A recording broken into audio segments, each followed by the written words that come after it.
सारे दुकान वाले घबरा गए थे। मैंने कहा आप लोग यहाँ बैठ जाओ। इंसानियत के नाते से मैंने उन लोगों को बचाया था। करौली में हुए दंगों के बीच मुस्लिमों की ढाल बंद निदाता के साथ इस हिंदू महिला ने किया भीड़ का मुकाबला।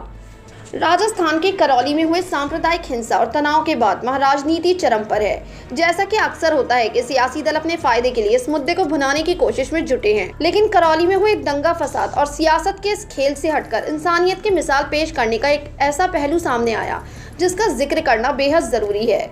जब दंगा भड़क रहा था तो वहां के कुछ लोगों ने मुस्लिम समुदाय के लोगों की जान बचाई और दुकानों में लगी आग को भी बुझाने की कोशिश की। जो लोग दूसरों की मदद के लिए सामने आए वो बेशक साधारण लोग थे, लेकिन मदद का उनका जज्बा बेहद बड़ा था। मधुलिका और उनके भाई संजय ने अपने परिवार की परवाह किए बिना तकरीबन 15 मुस्लिमों को घर में शरण दी और उनकी जान बचाने के लिए निडर होकर दंगाइयों का सामना किया। करौली की मधुलिका जौदान ने हिंदू मुस्लिम दंगों के बीच 15 मुस्लिम युवक की जान बचाकर साबित कर दिया कि मानवता की रक्षा करना ही सबसे बड़ा धर्म है। आपको बता दें कि 2 अप्रैल को पूरे दिन भीड़ ने राजस्थान के करौली शहर में दंगों को अंजाम दिया। दंगों में गलती किसकी थी ये साबित करना हमेशा मुश्किल ही रहा है, लेकिन 48 वर्षीय मधुलिका जादौन का काम किसी चमत्कार से कम नहीं। करौली बाजार के एक शॉपिंग कॉम्प्लेक्स में आग लगने से धुआं भर गया। 18 की संख्या में दुकानदार और कर्मचारी शरण लेने के लिए पहुंचे। मधुलिका ने सभी लोगों को एक सुरक्षित कमरे में बिठाया, धुएं से खांस रहे लोगों को पंखा लगाकर पानी पिलाया और विश्वास दिलाया कि जब तक चाहे रह सकते हैं। अनहोनी की आशंका से भरे लोगों की आंखों में डर देखकर उन्होंने विश्वास दिलाया कि हिंदुस्तान है और हम राजपूत हैं, हम लोगों की रक्षा करने के लिए जाने जाते हैं और हम हमेशा से करेंगे। मधुलिका जादौन को करौली शहर में बाजार परिसर के बाहर गुस्साई भीड़ का सामना करना पड़ा।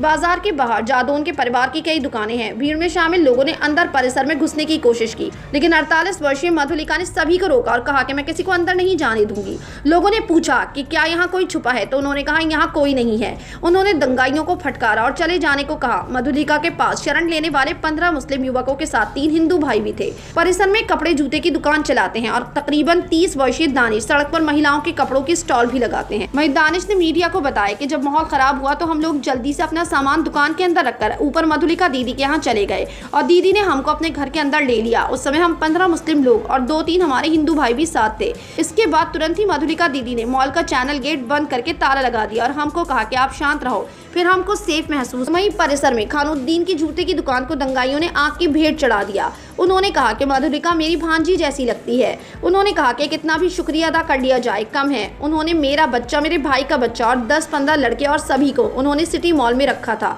क्योंकि भागकर उधर ही गए थे। भीड़ की डर की वजह से उन्होंने हमारे बच्चों की जान बचाई और हमारी दुकानें बचाई। मैं तहे दिल से शुक्रिया अदा करता हूँ, उनका हम पर एहसान है।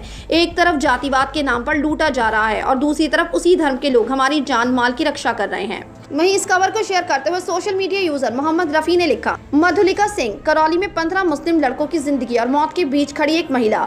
उसने उन्हें अपनी दुकान पर आश्रय दिया और अकेले ही भीड़ का सामना किया जब तक कि उनके भतीजे संजय सिंह ने उन सभी की रक्षा करने में उनका साथ नहीं दिया। यही हमारा भारत है।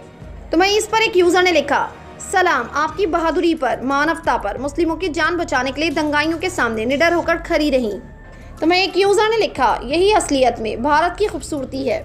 ऐसे कितने ही सोशल मीडिया यूजर हैं जो इस पर अपने रिएक्शंस देते हुए दिखाई दे रहे हैं। आपकी क्या राय है इस खबर के बारे में? अपनी राय कमेंट सेक्शन में जरूर दें। हमारे चैनल को सब्सक्राइब करें, बेल आइकन प्रेस करें ताकि हर खबर आप तक जल्द से जल्द